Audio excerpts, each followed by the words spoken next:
They told Dr. Leora Malkov she was the best cyberneticist on Earth, which might have been flattering if it wasn't Earth they were talking about. A planet where the pinnacle of technology was still a toaster that could burn your bread to your exact liking, half the time. And yet here she was, aboard the asteroid Arena, the galaxy's newest, most excitingly bloodthirsty entertainment hub, complete with an atmosphere as sterile as a tax accountant's dream. "Welcome to the show, Doctor," said Colonel Vasquez, a man with the charm of a rusty bolt and the face to match. "Try not to touch anything." "Wouldn't dream of it," Leora replied, eyeing the array of buttons and screens with suspicion. Everything looked like it might explode if she so much as sneezed. "I assume you have a mop handy for when things go south. You'll have more than a mop to worry about." Vasquez grinned, revealing teeth that had seen more action than his trigger finger. "We're here to oversee this little conflict. Earth finally gets to play on the big stage." "Great," Leora muttered, more to herself than to Colonel Rustbolt. Earth's contribution to galactic warfare, oversight. The arena itself was a marvel of engineering or a nightmare of bureaucracy, depending on your point of view. Thousands of seats, none of which looked particularly comfortable, surrounded a central pit where the main event would unfold. The air was thick with the anticipation of violence, so much so that Leora swore she could cut it with a knife if she had the misfortune of handling cutlery in zero-G. "So, what exactly am I overseeing?" she asked, attempting to keep her tone casual. "Counting the bodies. You're here for your expertise in cybernetics," Vasquez explained, as if speaking to a particularly dim-witted child. "We need your input on the new fighter models. We've got two factions, the Arcturans and the Zygonites, both using tech light years ahead of our own, but hey, maybe you can spot something they can't." "Yeah, sure," Leora nodded, deciding to play along. "Maybe I'll find a flaw in their death machines." Like a loose screw or a bad attitude. Vasquez scratched his chin, trying to muster some semblance of a kindly smile and failing miserably. "Just try to look like you know what you're doing." She offered a half-hearted salute which he either ignored or genuinely didn't see. Probably both. The asteroid arena was cold, functional, a place designed with efficiency in mind, not comfort. Typical of aliens, Leora thought. They seemed to have mastered the art of creating spaces that felt like the inside of a freezer with all the personality of a blank sheet of paper. "Why the hell are we even involved in this?" Leora asked nobody in particular. "Seems like we're just here to babysit a playground fight." "Because, Doctor." Malkov chimed in a voice from behind her, smooth as the wrong end of a butter knife. "Earth needs to remind the galaxy it exists." Turning, she found herself face to face with Ambassador Grieg, Earth's official representative, and the only person in the room wearing a suit that probably cost more than her student loans. "And sometimes," he continued, adjusting his tie with all the pomp of a man who clearly thought too highly of himself, "existing means pretending to care about galactic matters." "Right," Leora said, unimpressed. "Because nothing screams galactic influence like watching others do the dirty work." "Exactly," Grieg nodded, missing the sarcasm by a light year or two. "Now, if you'll excuse me, I have to look important." He strode off with purpose, leaving Leora to wonder if he even knew where he was going. Leora's job was simple: monitor the alien tech, provide insights, and try not to die of boredom. As the countdown to the main event ticked down, she caught snippets of the arena's announcer, a creature with more limbs than common sense, hyping up the crowd. "Welcome, esteemed beings of the galaxy. Prepare yourselves for the clash of the century where the Arcturans face off against the relentless Zygonites." The voice echoed throughout the arena, amplified by speakers that seemed intent on rupturing eardrums. "And this time, we have Earth's very own cyberneticist, Dr. Leora Malkov, witnessing the spectacle." "Spectacle," she snorted. "More like a tech convention with extra gore." The lights dimmed, casting an eerie glow over the arena. A hush fell over the crowd, the kind that could only be achieved when thousands of beings collectively held their breath in anticipation. In the center of the pit, two massive platforms rose, each housing a monstrosity of metal and wire, the latest in alien warfare ingenuity. The Arcturan fighter glowed with an unnatural teal light, its sleek body designed for speed and lethality. In contrast, the Zygonite machine was a brute, all brawn and no subtlety, its bulk a testament to its creator's philosophy: hit first, hit hard, and ask questions later. Place your bets, ladies and gentlemen, placed or otherwise, the announcer boomed. This will be a fight like no other. Leora watched the two fighters with a critical eye, trying to ignore the fact that she had no idea what she was supposed to be looking for. This was alien tech, advanced alien tech. It was like asking a caveman to critique a smartphone. "See anything interesting?" Vasquez asked, sidling up to her with all the subtlety of a brick through a window. "Yeah," Leora said dryly, my will to live slowly evaporating. The two alien machines clashed with a force that shook the arena. Metal screamed against metal, and the air was filled with the ominous hum of energy weapons charging. Leora winced, half expecting her eardrums to burst. "Reminds me of my last dentist appointment," she muttered, earning a chuckle from Vasquez. "I hear you," he replied, eyes glued to the unfolding carnage. "Got a root canal last month. They say dental tech is advanced, but I swear that drill was a relic from the Stone Age." They watched as the Arcturan fighter executed a flawless maneuver, dodging a barrage of plasma shots, retaliating with a precision strike that left the Zygonite reeling. The crowd roared its approval, a cacophony of sounds Leora suspected would haunt her dreams. And the Arcturans take the lead with a stunning display of agility. The announcer hollered, his voice barely cutting through the din. "But don't count the Zygonites out yet, folks." Leora leaned against the railing, her mind wandering back to Earth. She wondered how her cat was doing, if her apartment had burned down in her absence, and whether she could sneak a flask past security next time. The Zygonite fighter, battered but not beaten, launched a counterattack, its massive frame barreling towards the Arcturan with all the grace of a freight train. The impact rattled the arena, sending shockwaves through the crowd. "Looks like someone skipped leg day," Leora quipped, watching as the Arcturan struggled to regain its footing. Vasquez chuckled, a rare sound that came out more like a growl. "Let's hope they skip arm day too, or we're in for a long night." As the battle raged on, Leora found herself reluctantly drawn into the spectacle. It was hard not to be impressed by the sheer display of power and technology, even if she understood none of it. And then, just as the Arcturan seemed poised to deliver the final blow, a flicker of movement caught her eye. A small panel on the Zygonite's back, slightly ajar, exposing a tangle of wires. "Hey," she whispered, nudging Vasquez. "See that?" He squinted, following her gaze. "Yeah, what about it? Looks like someone's got a loose screw after all." Vasquez's eyes widened as he realized what she meant. "Shit." Before either of them could react, the Zygonite surged forward with renewed ferocity, exploiting the Arcturan's momentary distraction. It was an unexpected twist, one that seemed to defy the odds, and the crowd went wild with disbelief.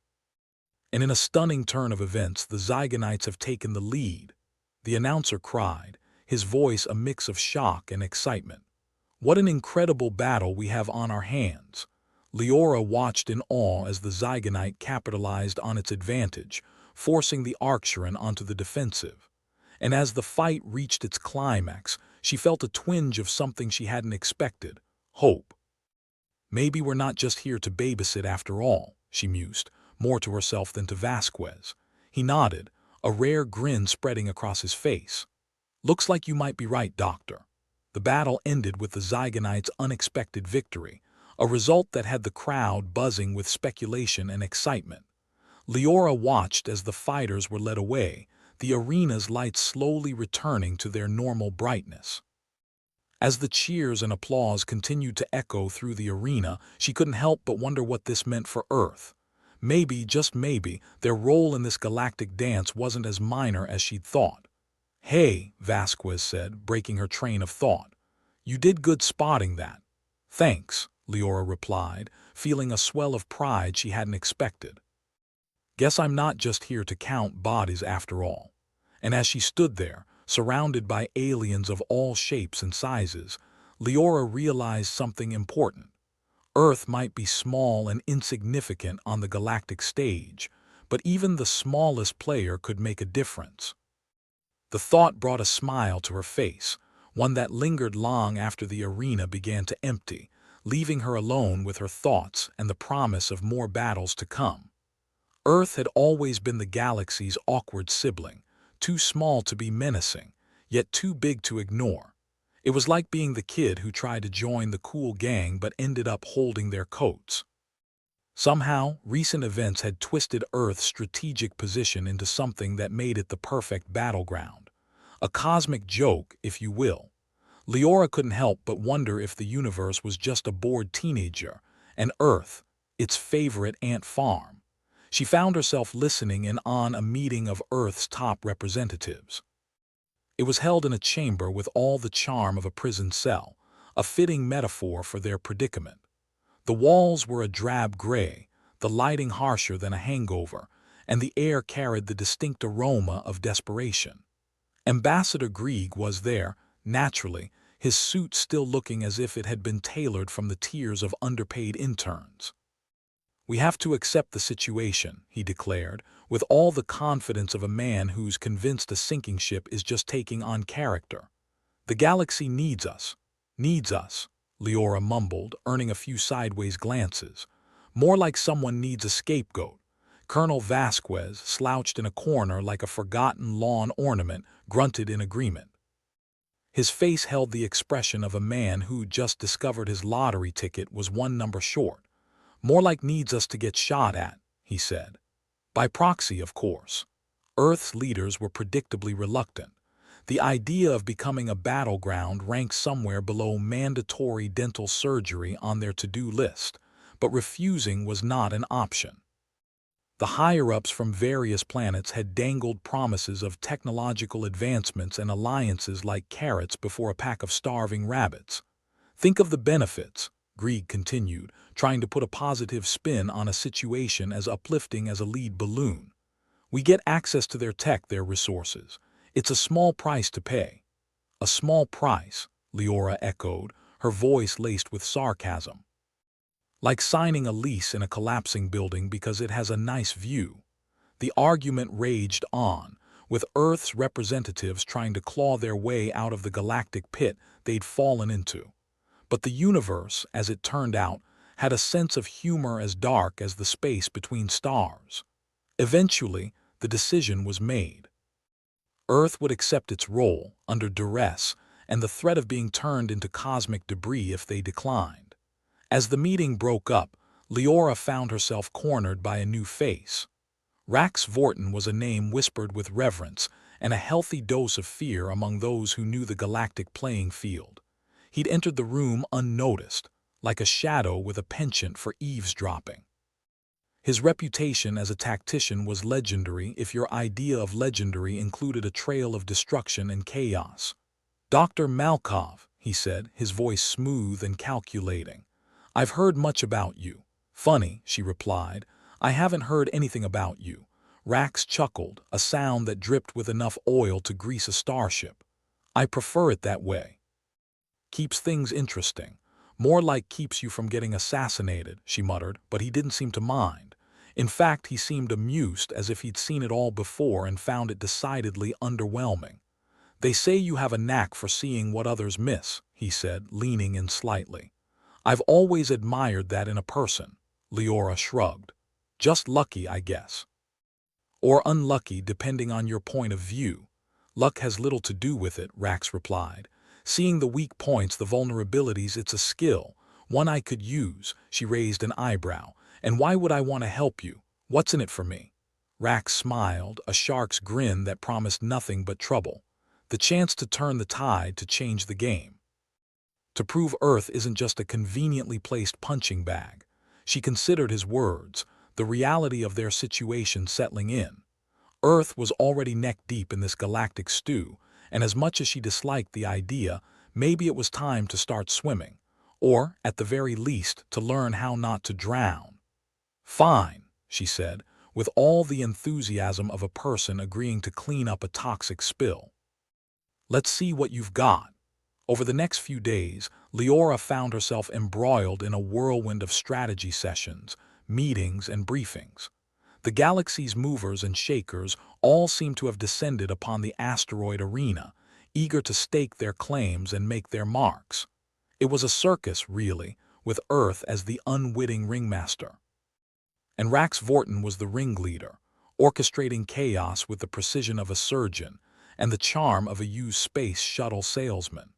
One evening, as Leora sat in a grimy cantina, because every intergalactic arena needed a watering hole as questionable as its patrons, she found herself in conversation with an alien diplomat who looked like a cross between a squid and a disgruntled accountant. "You do realize," he said, his voice like nails on a chalkboard, "your planet's position is both a blessing and a curse." "More curse than blessing," she replied, nursing a drink that tasted suspiciously like engine coolant. "We're just the unfortunate pit stop on the galactic superhighway." The alien nodded, his eyes, if one could call them that, gleaming with a mixture of pity and curiosity. "Earth holds a strategic value that none can deny, but it also places it at great risk. Well, here's hoping our leaders can figure out how to cash in on that without getting us all vaporized." The room buzzed with the chatter of beings from every corner of the galaxy, each one with their own agenda, their own interests. Leora couldn't help but feel like a pawn on a chessboard, a small piece in a game too large for her to comprehend. And yet, there was a thrill to it, a sense of being part of something monumental, even if that something could end with her becoming stardust. She thought about the Arcturan and Zygonite fighters, about how even in defeat they continued to fight to adapt. Maybe Earth could do the same. As she mulled over these thoughts, Rax appeared, sliding into the seat across from her with a grace that belied the danger in his eyes. "Enjoying the festivities." "Festivities," she scoffed. "More like a front row seat to disaster," he laughed, a sound that danced on the edge of sanity. "Disasters can be opportunities, you know." "Yeah, if you're the one setting the fire," she shot back. Their banter continued, a dance of words that mirrored the battle they were both caught in. Rax, for all his enigmatic charm, had a way of making her feel like she was part of something bigger. Maybe it was the way he saw the bigger picture, how he turned the chaos into a tapestry of possibilities. "So," she said, leaning in conspiratorially, "what's your grand plan? How do you intend to pull this off?" He grinned, a wolfish expression that promised both danger and excitement. "Simple, we play the game better than anyone else," Leora smirked. "And what if we lose?" Rax raised his glass. "Then we go down in history as the best losers the galaxy's ever seen." They clinked glasses, a toast to madness and mayhem, to the uncertain future that lay ahead. And as the night wore on, Leora found herself embracing the chaos, the uncertainty, with a newfound determination. Earth might have been thrust onto the galactic stage as a reluctant participant, but Leora was ready to make sure they wouldn't be forgotten, even if it meant turning the galaxy's battlefield into their own proving ground. Because if there was one thing humans were good at, it was surviving against the odds and doing it with a snarky comment or two. As the night deepened, and the stars outside the cantina's grimy windows twinkled like distant promises, Leora realized something important. Earth might be small, underestimated, and stuck between forces far greater than itself. But with the right moves, the right alliances, and a touch of luck, it just might come out on top. After all, the universe was vast, unpredictable, and always ready for an underdog story. And who better to write it than a planet full of stubborn humans? Earth had finally clawed its way onto the galactic stage, and predictably, it was turning out to be less of a spotlight and more of a firing range. Asteroid Arena buzzed with preparations, each day a frenzied dance of chaos and incompetence. It was like watching a toddler juggle live grenades, hilarious until you remembered you were standing in the blast radius. Doctor, Leora Malkov found herself in the belly of this beast, where the walls hummed with the faint echoes of optimism's premature death. The supposed wonders of alien technology were more like a cosmic gag reel. Ships with a penchant for exploding if looked at wrong, weapons that misfired with the slightest breeze, and comm systems that worked only when the stars aligned, literally. The arena itself was a symphony of bad design. Thousands of seats arched around a central pit, a theater of bloodlust that made ancient Rome look like a kiddie pool. Alien dignitaries and galactic roughnecks jostled for space, each vying to be the first to witness humanity's glorious, or more likely, disastrous, debut. The only thing holding everything together was duct tape, both literal and metaphorical. Amidst this madness, Leora discovered an opportunity. It came in the form of a flaw in the arena's design, a weak point in the structure that could be exploited. A practical joke by the universe, or maybe just shoddy alien engineering. Either way, it was a potential ticket out of an otherwise unwinnable game, and it hadn't taken much more than a casual stroll with an alien engineer who couldn't keep his mouth shut, a classic case of foot and tentacle. You know, for a galactic centerpiece, this place is held together like a teenager's science project, she'd remarked, half expecting to be ignored. The engineer, Oslo or something, had nodded, caught in the web of his own incompetence. Yeah, the support beams are notoriously unstable. One good hit and boom, like a house of cards on a windy day. He'd said it with the nonchalance of someone describing the weather. Not that she was complaining. Earth's very own slice of misfortune pie just came with a side of hope. Now, getting this information back to Earth was the tricky part. The galaxy's communication systems were a marvel, in the same way a Rube Goldberg machine is a marvel, impressive, but mostly pointless. And thanks to what she politely referred to as alien sabotage, not a damn thing was working as it should. No surprise there, considering Earth's newfound popularity. Everyone wanted a piece of the pie, and sabotage was the only dish on the menu. She tried everything short of shouting into the void. The comms were dead, thanks to a well-placed jammer by some disgruntled Martian diplomat with delusions of grandeur. It was time to get creative. Leora wasn't the best cyberneticist for nothing. She had tricks up her sleeve enough to make a magician envious. And she had a plan, an idea so crazy it just might work, or fail spectacularly. Either way, it was better than sitting around playing dead. Sneaking into the control hub was easier than expected. Security was lax, probably because the guards were too busy betting on which species would get obliterated next. The control room was a cluttered mess of screens and wires, the heart of the arena's operations, if hearts were large, chaotic, and prone to sudden arrests. She got to work, fingers dancing across the console, rerouting signals, bypassing blocks, doing anything short of sacrificing a goat to get this message through. She was in the zone, so focused she barely noticed the comms officer, Hank or Frank, something monosyllabic and dull, stumbling in, a half-eaten sandwich clutched in one hand. "Who the hell are you?" he mumbled, around a mouthful of what looked suspiciously like space-grade tapioca.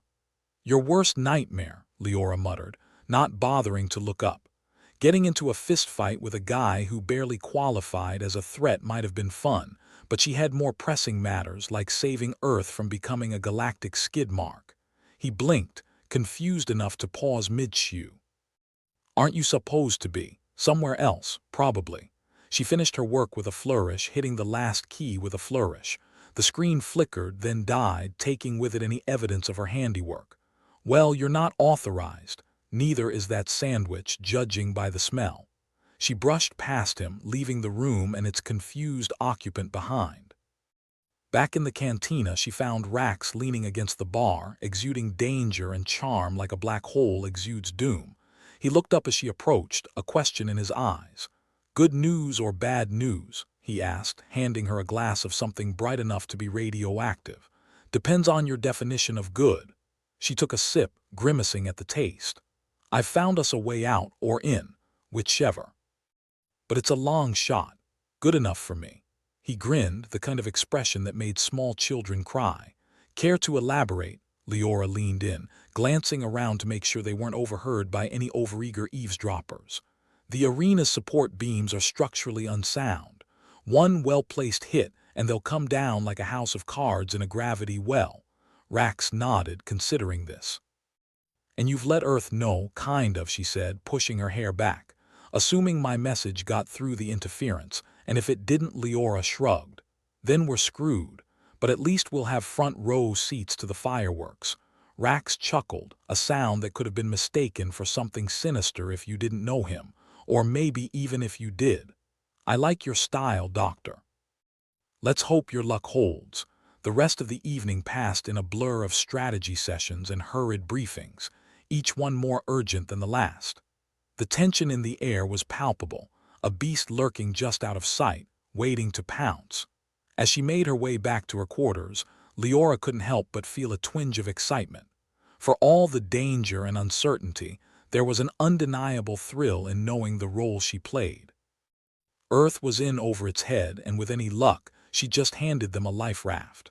The next morning, the arena was abuzz with activity.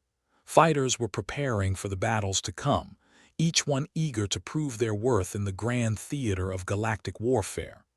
Earth's contingent was among them, a ragtag crew of misfits and underdogs, each one hoping to defy the odds and make their mark.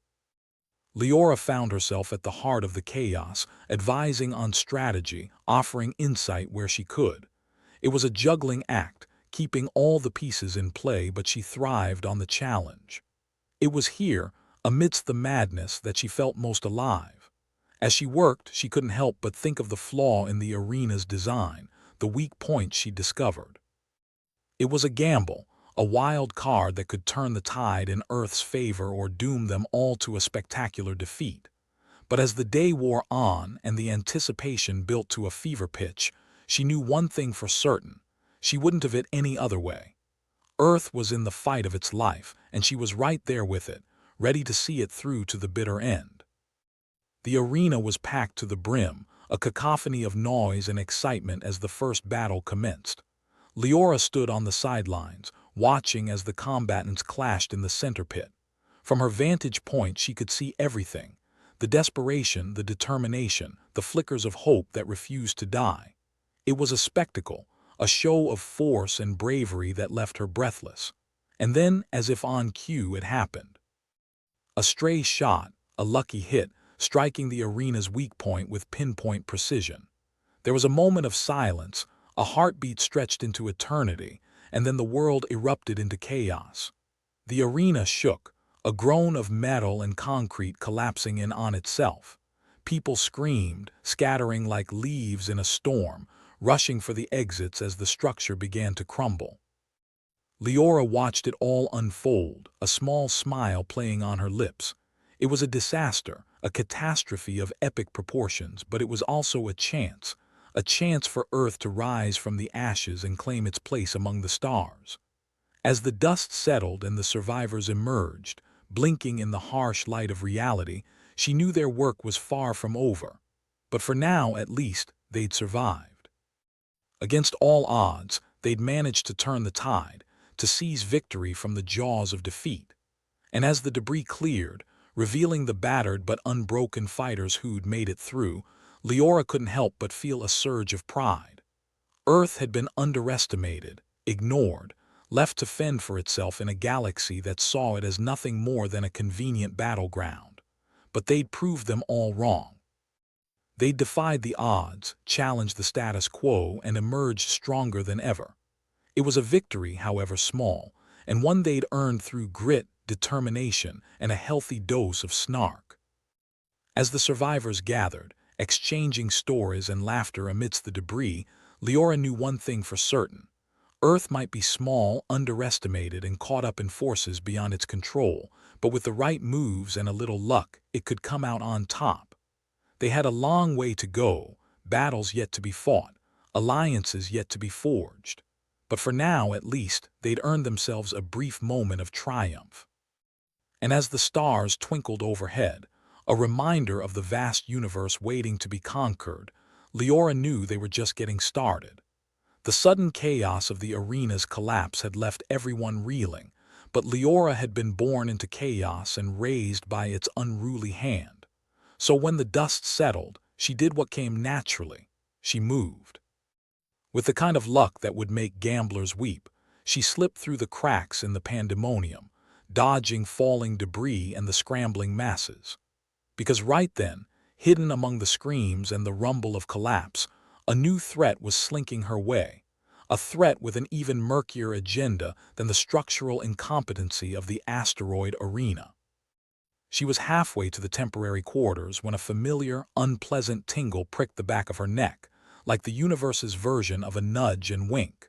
Her instincts, honed by years of navigating political minefields and avoiding literal ones, told her she was being followed. In this galaxy, trust was as common as honesty in a politician's speech, rare and suspicious when it appeared. Leora ducked into a side passage, a narrow maintenance corridor on the verge of collapse. It smelled like burnt circuits and regret. She pressed herself against the wall, listening for the telltale sounds of pursuit.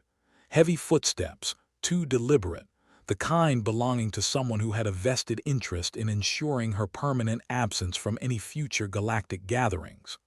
"Doctor." "Malkov, isn't it?" A voice sneered, buttery smooth and as comforting as a venomous snake in a sleeping bag.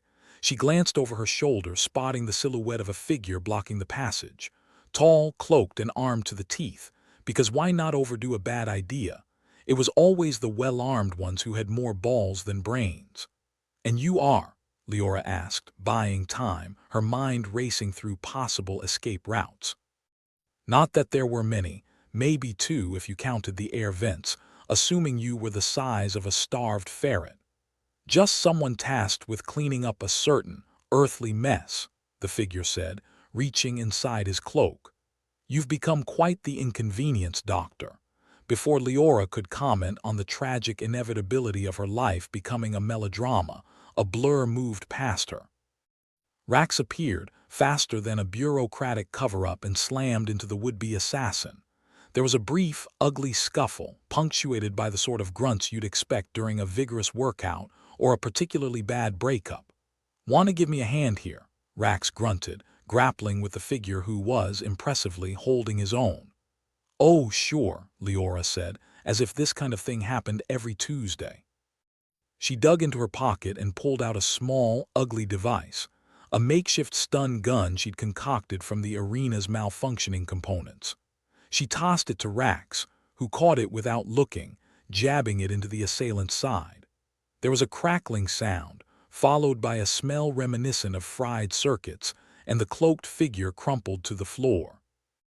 "Nice of you to drop by," Leora commented, giving the unconscious figure a cursory glance. "You always this charming, or is this a special occasion?" Rax grinned, wiping his hands on his coat. "Only when I want to impress."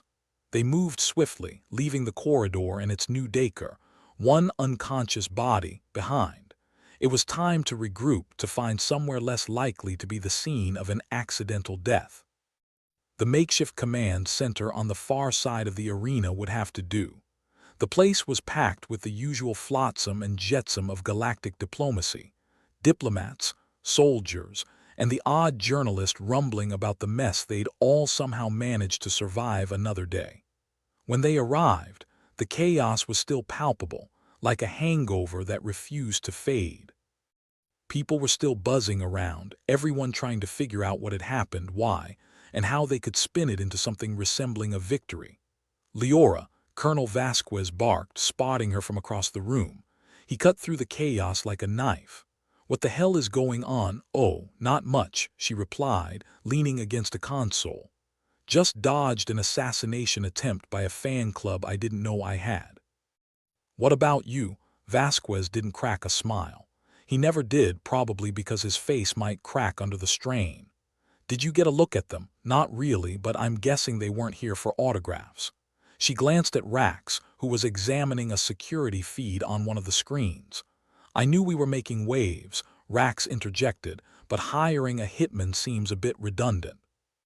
"Could have just invited us to another meeting," Vasquez frowned. We'll have to tighten security. Find out who sent him, Leora shrugged. Good luck with that. The galaxy's full of shady characters. Could be any one of them. Speaking of shady characters, Rax said, turning to Leora with the look of a man about to drop a bombshell. I've got something you should know. Leora raised an eyebrow, leaning in. This better not be one of those I've secretly been a triple agent reveals, Rax. I hate those, he chuckled, dark and low. Not quite. But I do have an agenda. One that lines up with Earth staying intact for what it's worth. She crossed her arms, waiting. I'm listening. The arena, the alliances, all of this, he gestured vaguely, is falling apart. And not just because of a few structural flaws. Certain factions are tired of Earth being in the galactic picture at all, so you're working against them, she guessed. But why? Because, he said, voice dropping, there's more at stake here than just Earth. It's about balance. If Earth falls, it shifts everything. The power dynamics, the alliances, and not for the better. You're saying we're the universe's accidental linchpin? Leora asked, incredulous. Rax nodded. Pretty much. And as much as some would like to see Earth removed, others know that would tip the scales towards chaos. The kind we can't afford. And what do you get out of this? Leora pressed, ever the skeptic. Not dying for one, he said with a grin. And maybe a little bit of payback against the bastards who think they can play God. Well, I do like a man with a clear set of priorities, Leora said, smirking. Vasquez, ever the pragmatist, cut in. We need to act fast. If they've already made an attempt, they won't stop until they succeed or we stop them. Guess that means we're on the guest list, Rax said, checking his weapon settings. Leora nodded. Best seats in the house. Let's make sure the finale's worth watching. With a plan, albeit a shaky one, forming in their minds, they set about preparing for the next move. The enemy was out there, lurking in the shadows, but now so were they. It was time to turn the tables, to play the game on their terms. As they strategized, Leora couldn't help but reflect on how absurd it all was. Earth, the universe's lovable underdog, thrust into a spotlight it never asked for, now had to fight tooth and nail just to stay in the race. But if there was one thing humanity had proven time and again, it was that when pushed, they could be downright stubborn. And maybe, just maybe, that stubbornness would see them through. The arena, now a ruin in the process of being salvaged, was buzzing with speculation and half-baked theories. Everyone was trying to make sense of the chaos, to put pieces together in a way that wouldn't send them spiraling into panic. Because the last thing anyone needed was to give the galaxy's troublemakers more ammunition. As Leora and Rax prepared to move out, she paused, catching sight of Ambassador Grieg, who was valiantly trying to calm a group of distraught Earth delegates. His efforts were as graceful as a three-legged giraffe on roller skates. Better him than me, Leora muttered, adjusting her gear. Rax snorted. Yeah, convincing politicians we've got this under control is like telling a cat to take a bath. With their gear ready and a semblance of a plan in place, they headed out, leaving the chaos of the command center behind. The corridors were quieter now, the calm after the storm, though Leora had no doubt the real fireworks were yet to come. As they moved through the arena's skeletal remains, Leora caught sight of Oslo, the alien engineer. He was tinkering with one of the arena's remaining operational panels, muttering to himself in a dialect that sounded like a blender full of rocks. Hey, Oslo, Leora called, drawing his attention. How those support beams holding up? He looked up, blinking. Ah, Dr. Malkov. I believe the technical term is not well. Good to know. Keep up the good work, she replied, offering a wry smile. His expression suggested he wasn't sure whether to be flattered or terrified, which suited her just fine. Rax nudged her, drawing her focus back. They had work to do and the clock was ticking. The galaxy wouldn't wait for them to catch their breath. Together, they moved further into the labyrinth of corridors, each one echoing with the ghosts of what had been and the possibilities of what might yet be. It was a gamble, all of it, but one they couldn't afford to lose. Not now, when they'd come too far and lost too much. With Rax at her side, Leora felt a strange sense of camaraderie, an understanding forged in the fires of conflict. They were two parts of a machine neither fully understood but both knew their roles, and as long as they were moving they had a chance.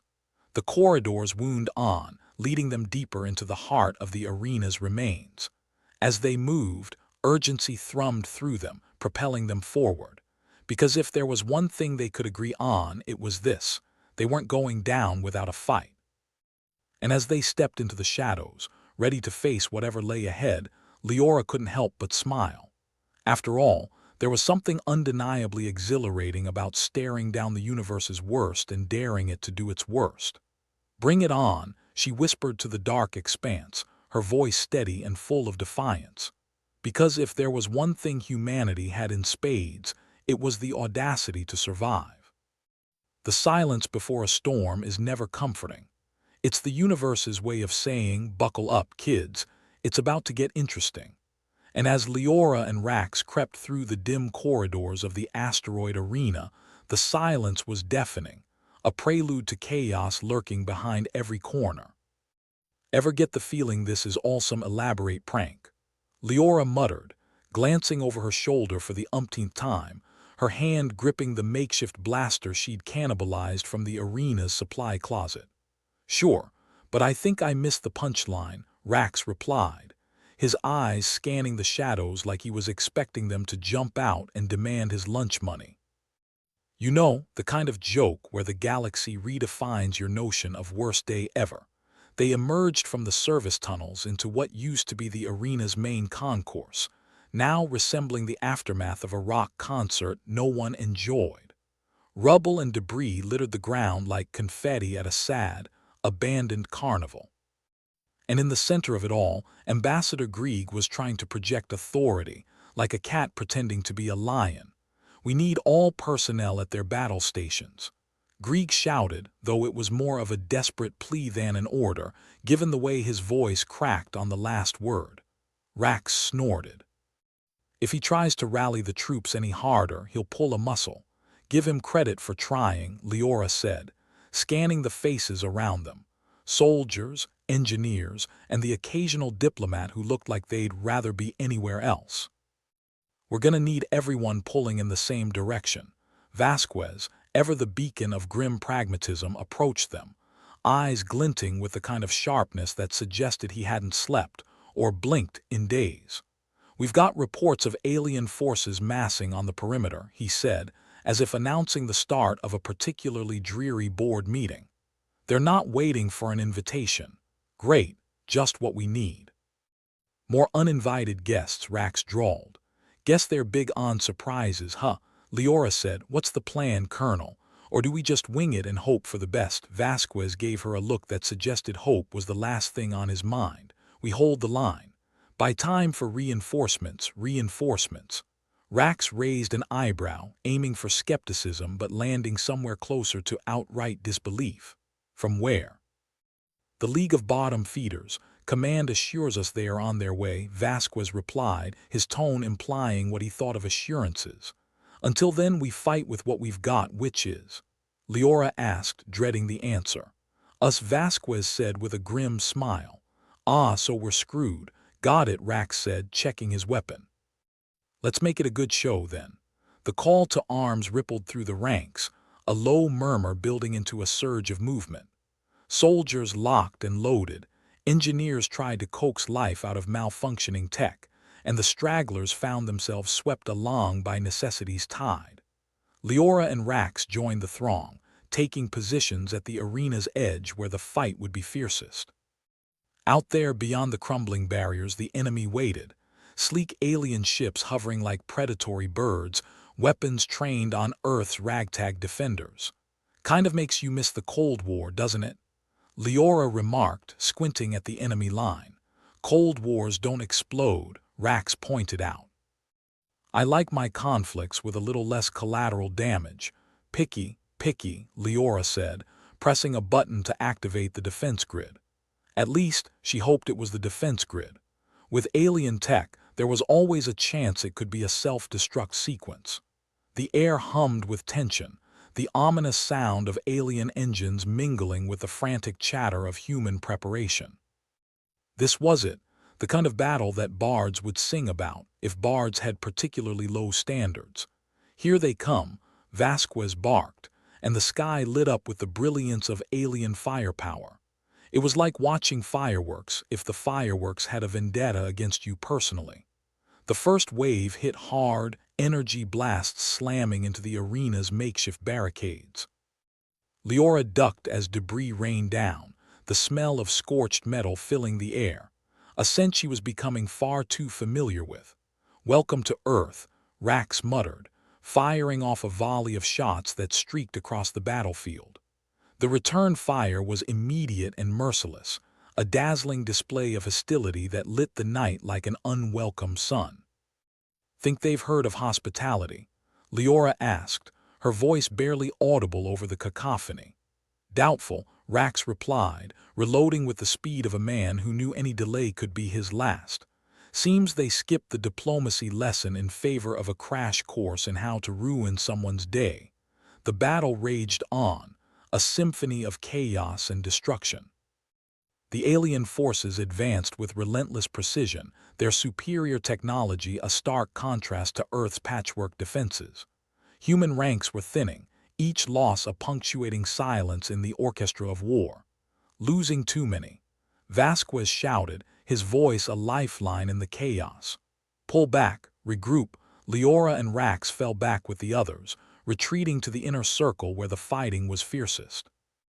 It was a tactical decision, but it felt like a surrender, a concession to the inevitable. "They're pushing us into a corner," Leora said, breath coming in ragged gasps. "We can't hold much longer." Rax's expression was grim, a mirror of the desperation around them. "We need a miracle or at least a distraction. Got any old friends with a grudge?" Leora asked, half joking, half hoping for something to break the tide. "No, but I've got a plan." "It's stupid, reckless, and likely to get us killed," Rax said, eyes glinting with the sort of mad determination that had become his trademark. "Sounds like my kind of plan," she replied, a wild grin spreading across her face. "What do you need?" "A few charges, a clean shot, and a hell of a lot of luck," he said, already moving towards the nearest ammo crate. "Luck's in short supply, but I'm sure we can manage the rest," Leora said, grabbing the charges and following him without hesitation. Together, they made their way to the arena's overlooked flank, where the enemy's attention was least concentrated. It was a fool's gamble, but sometimes fools luck out. "This is insane," Leora commented, setting the charges with practiced speed. "Yeah, but insane is just another word for innovative," Rax replied, fixing a detonator to the main charge. "Or suicidal," she countered, eyeing the wires with skepticism. "Let's hope it's the first one," he said, giving her a nod, the kind that spoke of unspoken plans and unbreakable trust. As they finished, the first of the reinforcements began to arrive, Earth's forces rallying for one last push. It was a ragtag armada of ships, a hodgepodge of designs and technologies that flew in defiance of every safety regulation ever written. "Looks like they brought the cavalry," Leora said, watching as the newcomers engaged the alien ships with reckless abandon. "Good. We're gonna need them if this plan's gonna work," Rax said, readying to trigger the charges. The timing had to be perfect. Too soon and they'd be caught in the blast. Too late and they'd be too dead to worry about it. "Now," Rax shouted, hitting the detonator with a decisive click. The explosion was magnificent in its destruction, a chain reaction that ripped through the enemy's ranks with devastating efficiency. Alien ships buckled, their formation shattered as chaos spread through their lines. "Well, that's one way to say hello," Leora remarked, shielding her eyes from the blinding flashes. "Let's hope they don't say goodbye too soon," Rax replied, watching as the combined forces of Earth pressed the advantage with newfound vigor. The tide was turning, but the battle was far from won. Alien ships regrouped, adapting to the unexpected setback with unnerving speed. And as the fight continued, Leora knew they were dancing on the edge of a knife. But in that moment, defiance burned bright. Earth was blooded, battered, but unbowed. And as long as there was breath left, they would fight, stubborn to the last. "They're regrouping," Vasquez called, his voice cutting through the battlefield's din. Stay sharp, the alien forces pulled back, regrouping for another assault. It was a lull in the storm, a chance to catch their breath, a brief and bitter pause in a dance of death. Think we can do this? Rax asked, his voice low and laced with adrenaline. Do we have a choice? Leora replied, a wry smile playing at her lips. Despite the odds, there was a flicker of hope, a stubborn flame refusing to be snuffed out. And as long as that flame burned, they had a chance, a slim, improbable chance, but a chance nonetheless. Then let's kick some alien ass, Rax said, readying his weapon for the next round. The battle wasn't over, not by a long shot. But as long as they stood together, they'd face whatever came next with defiance and a smile. And as they turned back towards the fray, Leora knew that whatever happened, they'd go down fighting. Because if there was one thing humanity excelled at, it was refusing to play by the universe's rules. Bring it on, she whispered again, stepping into the breach, ready to meet the storm head-on. Leora Malkov found herself wedged between a rock and a hard place, or more accurately, between a malfunctioning alien console and Rax, who was currently proving that he'll make a fine corpse if he doesn't duck a little faster. The arena's support beams groaned like an old drunk, threatening to drop the ceiling with all the grace of a hungover elephant. Rax, tell me again why this is a good plan, Leora shouted over the chaos, her makeshift blaster held together by equal parts duct tape and desperation. Because it's mine, Rax grinned, taking a potshot at something scaly and belligerent. The alien's head snapped back with the kind of finality that typically followed one of Rax's jokes.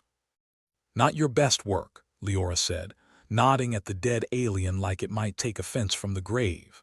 Critics everywhere, Rax muttered, reloading with what could generously be called skill, or more accurately, luck. As the battle raged around them, Leora's attention was drawn to the alien console. It blinked and fizzed like a broken neon sign, and something about it tickled the back of her mind. Ever since she'd found herself in this cosmic dumpster fire, she'd sensed there was more to her than just quick reflexes and a talent for jury-rigging weaponry. Colonel, I've got a theory, she called out to Vasquez, who was busy corralling his troops with the charm of a jaded cattle rancher. Is it a theory involving less dying? He shouted back, sparing her a glance that screamed, make it quick. Potentially, Leora replied, already kneeling down to get a better look at the console. I think I can. I don't know, tweak this thing. Maybe turn it against its owners. Seems risky, Vasquez said, which, coming from him, was practically a compliment. Think of it as innovative, she shot back, deciding to channel Rax's optimism, or delusion depending on who you asked. Rax gave her a thumbs up. If she blows herself up, can I say I told you so? Sure, but you'll have to find a way to say it posthumously, she snapped, her fingers already dancing over the alien interface. The symbols made about as much sense as a drunken haiku, but somehow they were starting to click in her mind. The console shivered at her touch, and suddenly a surge of energy raced up her arm like a live wire, sending her senses into overdrive. Colors sharpened, sounds amplified, and she felt a strange connection to the alien tech, as though it were whispering secrets only she could hear. Rax watched her with a mix of awe and concern. Leora, if you start speaking in tongues, I'm out ta here. Noted, she said through gritted teeth, focusing on the interface. Her mind latched onto the system like a magnet, and she began to manipulate the controls, her thoughts flowing seamlessly into the circuitry. The alien ships, previously coordinated and relentless, suddenly stuttered in their advance. Some veered off course, others powered down, and one even performed an impromptu nose dive into the asteroid's surface, much to the confusion of the hostile forces. Holy hell, Vasquez breathed, watching the chaos unfold with a mix of disbelief and grudging respect. I don't know what you're doing, Malkov, but keep doing it. Yeah, easier said than done, Leora muttered, sweat trickling down her temple as she maintained the connection. It was like wrestling with an electric eel, but she was winning, at least for now. Rax, meanwhile, was scanning the battlefield, his ever-watchful eyes catching sight of something or someone amidst the chaos. Ah, crap, he muttered, his tone suddenly serious. What? Leora asked, her concentration divided between the console and the look on Rax's face. Incoming bad news, Rax said, nodding towards a group of armed figures moving through the battlefield with grim determination. It didn't take long for Leora to realize they were headed straight for them, and judging by their uniforms, they weren't here for a friendly chat. The lead figure, a hulking brute that looked like he'd been carved from a slab of raw aggression, pointed directly at Rax.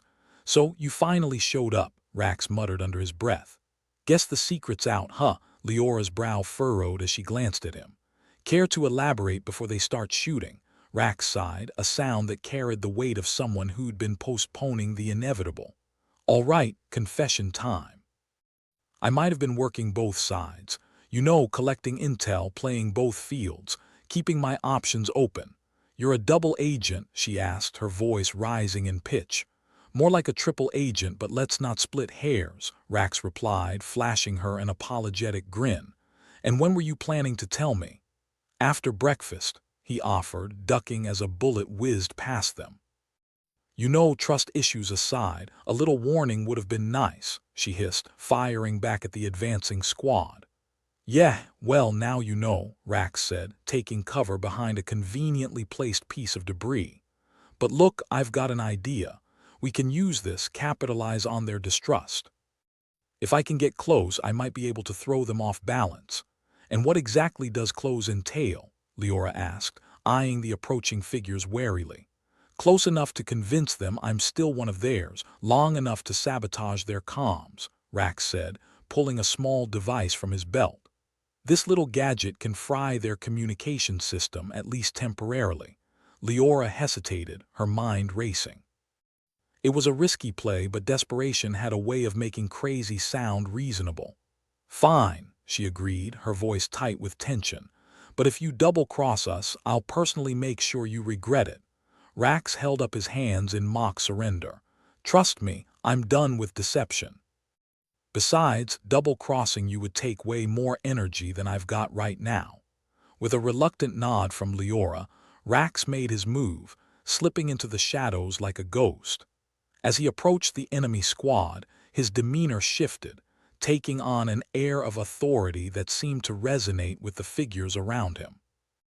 Leora watched with bated breath, her heart pounding like a war drum as she maintained her tenuous grip on the alien console. If Rax could pull this off, they might just turn this whole mess to their advantage. The squad halted, and after what felt like an eternity of tense negotiation, Rax managed to infiltrate their ranks, his easy charm and quick wit smoothing over any lingering suspicions. The enemy's attention diverted, and Leora seized the opportunity to redouble her efforts on the console, her connection now a lifeline in the maelstrom of chaos. "Vasquez, keep them occupied," she shouted, her fingers flying over the interface like they had a mind of their own. "I'm going to try and disable more of their ships." Vasquez nodded, barking orders to his troops with renewed vigor. The battle raged on, but there was a glimmer of hope, a feeling that perhaps this wasn't their end. As Leora's consciousness delved deeper into the alien system, she sensed something else, a dormant potential thrumming beneath the surface.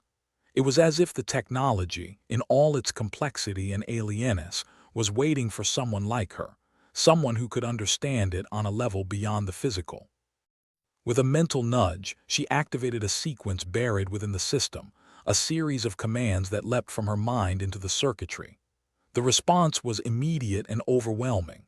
Alien ships flickered and died, weapons systems powered down, leaving the enemy exposed in the harsh light of their own failure. "Nice trick," Vasquez called, his face a mask of cautious optimism. "You might just save our asses yet. Not bad for a day's work," she panted, the connection sapping her energy like a bloodsucker. But the exhilaration of turning the tide, if only for a moment, kept her going. Meanwhile, Rax was doing his best impression of a chameleon, slipping through the enemy like he belonged there. His newfound comrades were none the wiser as he planted the device on their communications hub. "Time to cut the cord," he muttered, activating the device with a flick of his wrist. The effect was immediate and catastrophic. The enemy's coordinated movements dissolved into chaos, their lines of communication severed. It was like watching a well-oiled machine suddenly fall apart, gears grinding to a halt. "That's the spirit," Rax grinned, making his escape amid the confusion, his betrayal unnoticed in the frenzy. He rejoined Leora, panting and exhilarated. "Well, they definitely won't be sending me a birthday card this year." "You did it," she said, her voice a mix of disbelief and admiration. "I can't believe you actually pulled it off." "Hey, I've got my moments," he replied, his bravado tempered by relief. For the first time, there was a sense that victory might be within reach. The combined efforts of Leora's interface with the alien tech and Rax's sabotage had dealt a significant blow to the enemy forces.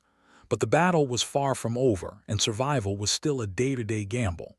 As the dust began to settle, Vasquez approached them, a rare smile tugging at his lips. "You two might just make heroes out of this mess yet." "Heroes, huh?" Rax mused, scratching at the back of his neck. "Personally, I'm aiming for still breathing." Leora chuckled, her exhaustion momentarily forgotten. "Well, let's keep that streak going. We've got a planet to save, after all." With the enemy in disarray and Earth's forces rallying, they prepared for the next wave, because in this grimdark universe, one victory was never quite enough.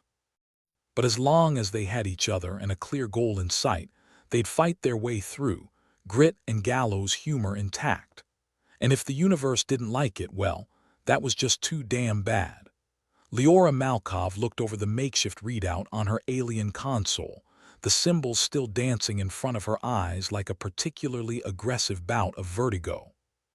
Somewhere in the chaos of lights and sounds, she found a pattern, a rhythm telling her exactly where to hit next. She had become the DJ of this cosmic train wreck, and damned if she wasn't going to play a killer set. "All right, everyone," she shouted over the din, her voice straining against the cacophony of battle. "Time to crank it up. Let's see if we can make these alien bastards dance to our tune." Rax sidled up beside her, ducking a stray laser bolt with the practiced ease of someone who lived under Murphy's Law. "I don't know about you, but I've always thought of myself as more of a ballroom guy." Leora arched an eyebrow, still tapping furiously at the console. "You, ballroom. Let me guess, the last time you danced it was more of a chicken walk." "Hey now," Rax said, casting a quick smirk her way. "I have finesse, elegance, and, well, maybe not rhythm, but I've got something." "Yeah, an ego," she shot back, feeling the familiar camaraderie buoy her fraying nerves. Colonel Vasquez, never one to let levity linger unchallenged, stormed up with the aura of a man who's been forced to babysit a bunch of toddlers armed with nuclear payloads. "If you two are done with the comedy ire, we've got a war to win. Any more tricks up your sleeve, Malkov?" "As a matter of fact, I do," Leora replied, flipping the interface to a new sequence. "Turns out, alien tech loves a good loophole. I'm going to overload their power grids. If we time this right, we could cause a cascade failure, force them to negotiate while they are busy picking up the pieces." Vasquez grunted, which was essentially a standing ovation coming from him. "Just make sure that excuse for a blaster doesn't fall apart first," he added, gesturing dismissively at her duct-taped weapon. "Don't worry, Colonel. I'm keeping it together better than the rest of this place," she said, patting her blaster with mock affection. Oslo, their resident alien engineer and accidental double agent, flitted past, his multitude of eyes scanning the chaos with a kind of bemused disdain. "If this plan works, perhaps I should consider betting against my own kind more often." "Reassuring," Leora deadpanned, her fingers still flying over the controls. "But if it doesn't, we'll all be too dead to care." As Leora set the final command in place, the interface hummed in response, like a particularly eager student waiting for its teacher's approval. The alien ships flickered on the screens, their power signatures spasming like a bad twitch. "Showtime," she muttered, the whispered command rolling out into the void. The effect was nothing short of cataclysmic. Alien vessels shuddered as their systems went haywire, lights blinking off and on like a galactic disco from hell. Engines sputtered, and the once menacing armada suddenly looked like a collection of spacefaring jalopies. "Looks like they're having a little technical difficulty," Rax quipped, watching with satisfaction as the enemy fleet scrambled to regain control. "More like a full-on meltdown," Leora said, though she watched the pandemonium with a grim sense of satisfaction. Vasquez, never one to miss an opportunity, barked orders to his troops, rallying them to press the advantage. "All units move forward, we're pushing them back, and someone get me a line to Ambassador Grieg. Time to talk terms while we've got the upper hand." The troops surged, emboldened by the chaos sown among their enemies. What had been a desperate defense turned into a counteroffensive, the kind of maneuver that military historians would later describe as reckless but genius, assuming anyone survived to write history. "Nice work, Leora," Rax said, watching as the battlefield shifted in their favor. "You ever think of taking this gig full-time?" She chuckled, shaking her head. "I don't know, the retirement plan in this line of work isn't exactly reassuring." "True," he conceded, taking a moment to catch his breath.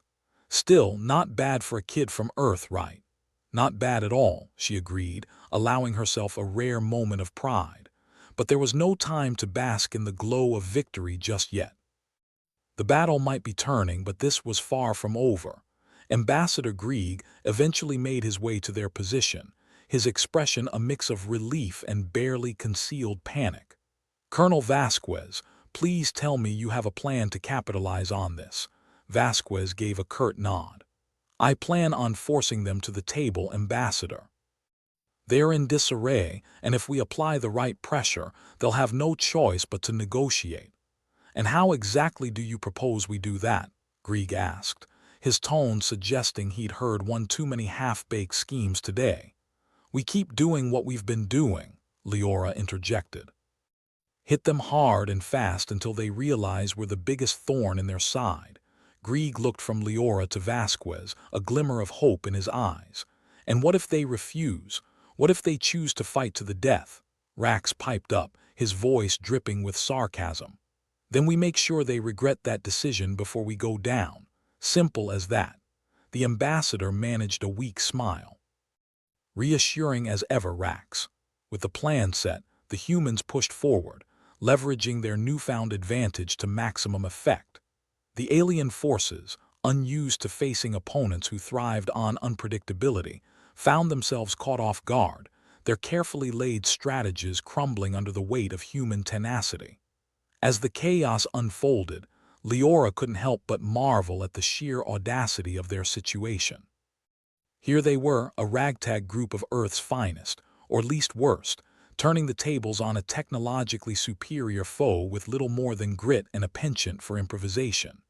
"Just another day in the office," she muttered under her breath, her gaze darting across the battlefield.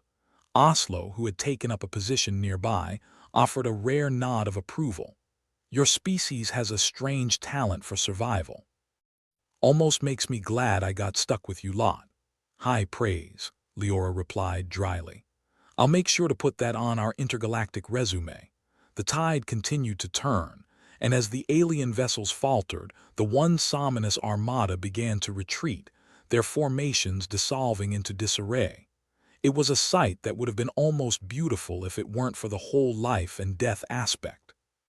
"Looks like they're falling back," Rax observed, his eyes scanning the scene with cautious optimism. Vasquez nodded, his expression one of grim satisfaction. "It's not over yet, but it's a start. They know we're not just a bunch of primitives with slingshots." "Yeah, well, slingshots are underrated," Leora said, a wry smile tugging at her lips. Grieg cleared his throat, a newfound determination in his stance. "We need to capitalize on this momentum. If we force them to the negotiating table, we might have a chance at securing a lasting peace." "Peace," Rax echoed, as if tasting the word for the first time. "That'd be a novelty." As the remnants of the enemy fleet began to pull back, the humans regrouped, their spirits buoyed by the unexpected turn of events. The odds hadn't exactly been in their favor, but they'd managed to pull a victory out of a hat that was short on rabbits. Vasquez, ever the realist, turned to his makeshift team of heroes. All right, listen up. We're not done yet. They'll be back, and next time they'll be ready for us.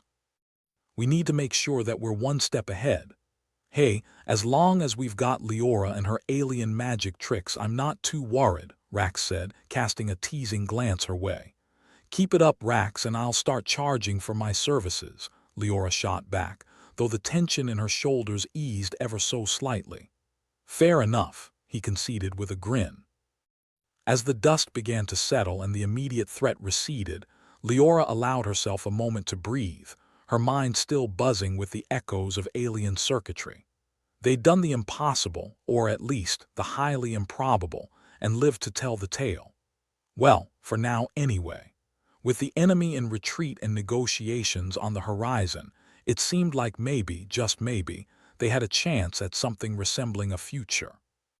But in a universe where chaos was the default and trust was rarer than gold, they knew better than to count their blessings too soon.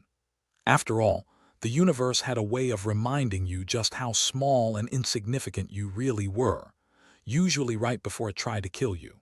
But for now, they'd take the win and use it to fuel the next fight because whether they liked it or not, they were humanity's best hope. And if the aliens wanted a war, well, Earth was ready to give them something they'd never forget. The asteroid arena had settled into a semblance of calm that felt as awkward as wearing your underwear outside your pants. The concourse, a dim-lit cavern of too many regrets and not enough exits, still smelled like burnt metal, compliments of Leora and her loophole magic. The humans had somehow turned the tide, which was about as likely as a toaster actually making the perfect slice of toast. Ambassador Grieg stood with the posture of a man who just realized his fly was open at a diplomatic summit. Well, Colonel Vasquez, we appear to have bought ourselves some breathing room. Vasquez snorted, his expression as warm as a glacier's embrace. Breathing room, sure. But let's not kid ourselves, this is just the eye of the storm. They'll be back with a bigger stick. Cheery thought, Leora quipped, her fingers still idly fiddling with the alien console. At least we didn't end up as space debris.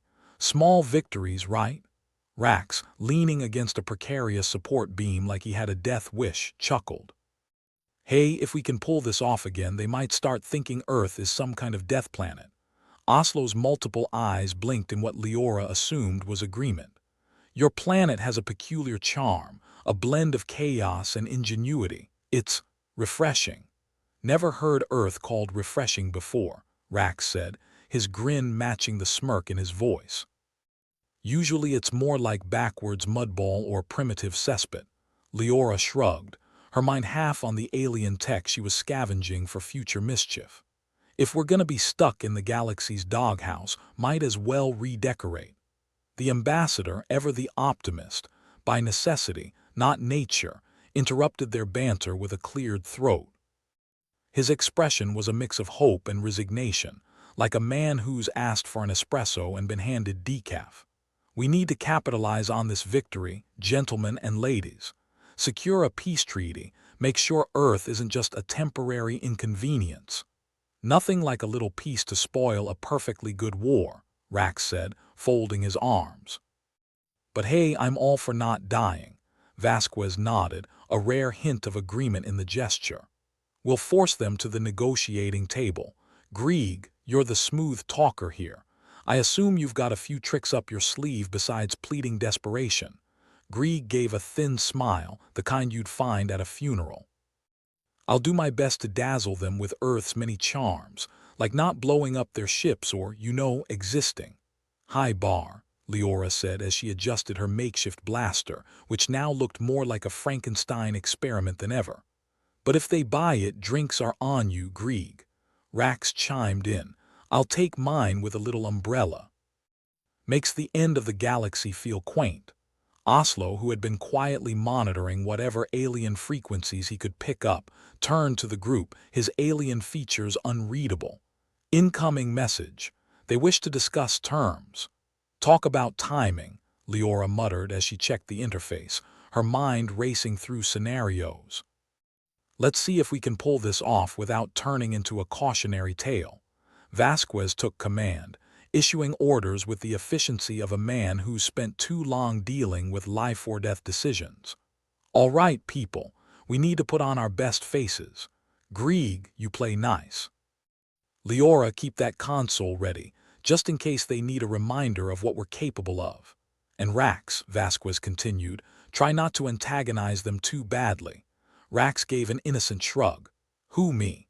I'm nothing but charm and goodwill."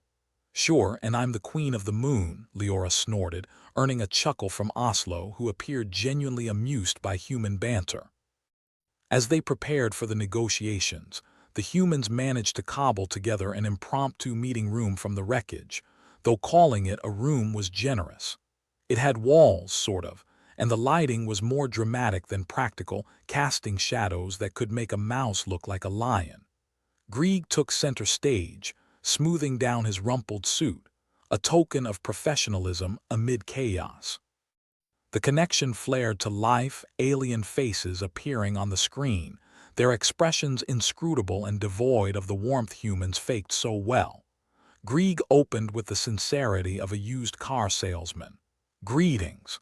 We acknowledge the recent disagreements and hope to find a mutually beneficial resolution."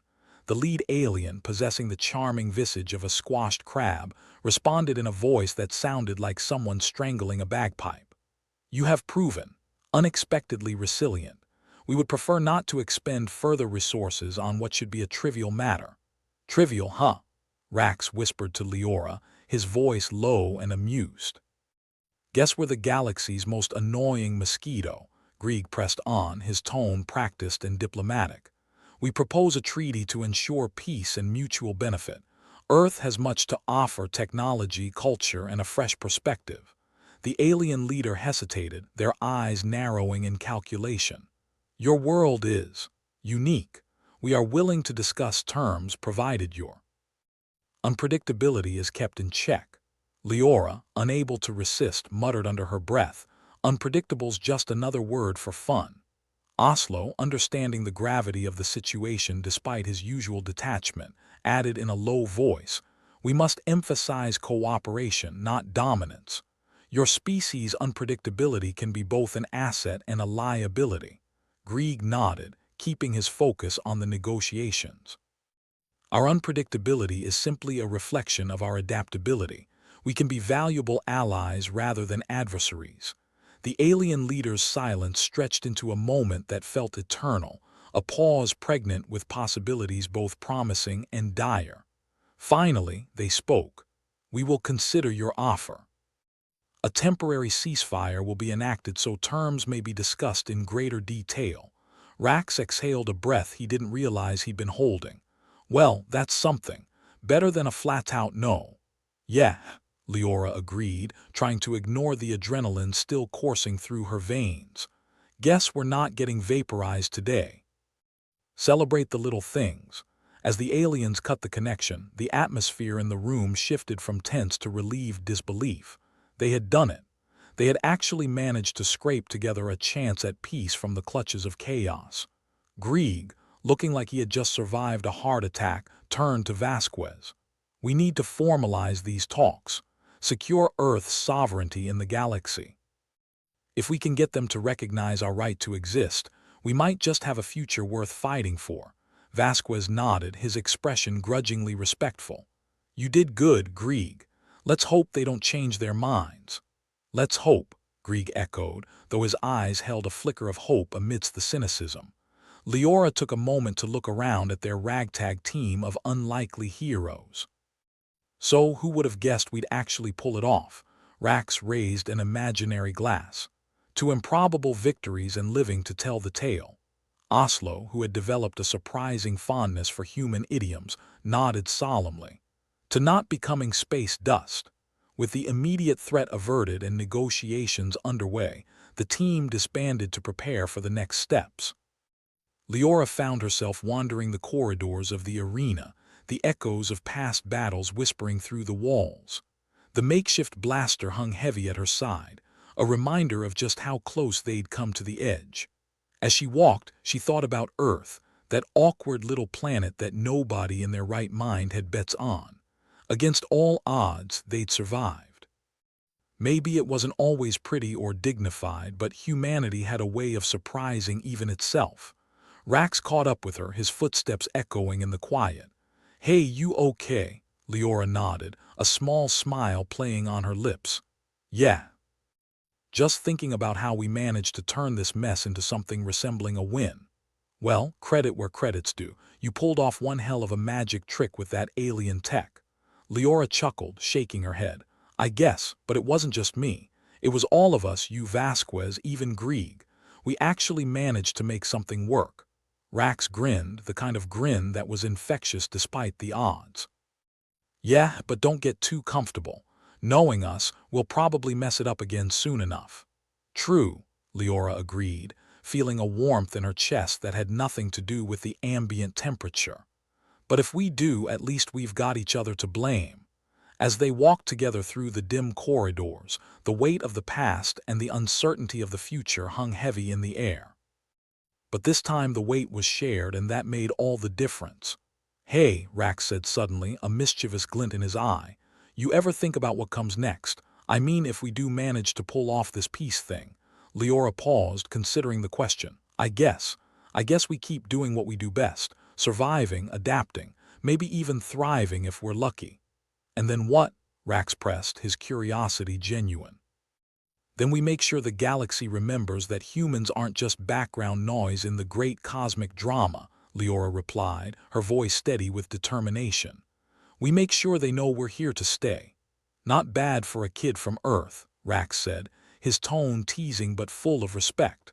"Not bad at all," she echoed, feeling a rare sense of optimism.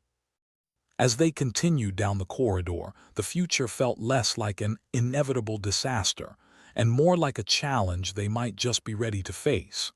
And maybe, just maybe, the galaxy wasn't ready for Earth. But Earth would make sure it was ready for whatever the galaxy had to offer.